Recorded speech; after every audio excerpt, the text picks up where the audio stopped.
Kung sa tingin mo ay mahirap ang pag-aahit ngayon, ang mga sinaunang tao ay may ilang kakaibang paraan sa pag-aahit. Gumagamit sila ng mga pinatalas na sishell, gumagamit din sila ng mga pinatulis na bato, o sinusunog pa ito ng apoy upang matanggal ang mga buhok sa kilikili.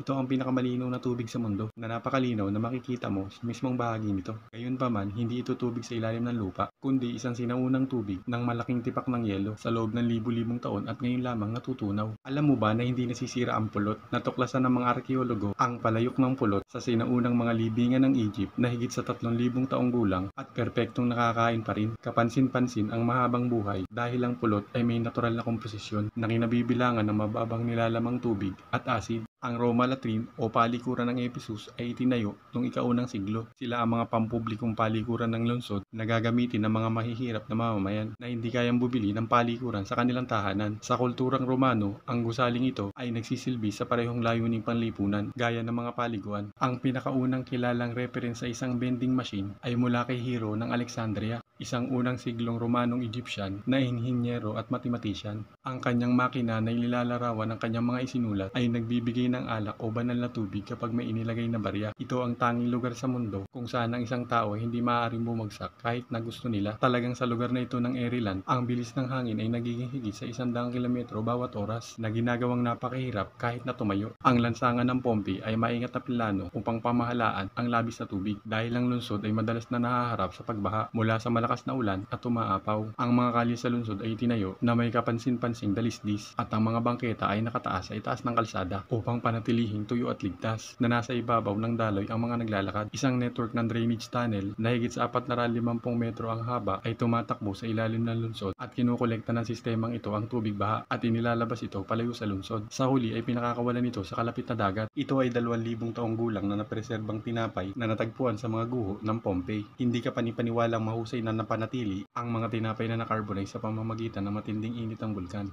Nakakita ka na ba ng isang bansa na kung saan ang pera ay kung nasaan sa ang dako? Sa Somaliland, ang mga tao ay naglalakad-lakad na may dalang malalaking bundle ng cash na mukhang isang lupain ng bilyonaryo. Ngunit ang perang iyon ay hindi halos makabibili ng anuman sa mga merkado. Parang naglalaba lang, ngunit hindi yan ang totoo. Ito ay talagang isang bihira at malalim na symbolic ritual na matatagpuan lamang sa Tibetan Buddhism. Nang unang dumating ang mga tinidor sa Europa noong ika-11 siglo, nagdulot sila ng galit. Sila ay hinatulan ng kleriko bilang kasangkapan ng dyablo na lumalaban sa mga Diyos. Ang disenyo ng mga kamay para sa pagkain ay tinawag ding hindi kalinisan ng mga kritiko. Tumagal ng maraming siglo bago naging isang pandaigdigang kagamitan sa pagkain ang mga tinidor. Ito ay hindi isang regular na pundasyon. Ito ay paraan ng paggawa ng sumo wrestling ring. Gumagamit ang mga manggagawa ng masong gawa sa kahoy para sa paghampas sa patong-patong na lupa. Ito ay Airyland. Maaari mong isipin na ang taong ito ay nagpapala lamang ng putik. Ngunit ang katotohanan, siya ay maingat na nag-aani ng isang bagay na tinatawag na pit na kadalasang tinutukoy ng lokal bilang Irish tarp, isang uri ng lupa na binubuo ng mga patay na organikong bagay. Pangunahin ng mga halaman na naipon sa loob ng libu-libong taon.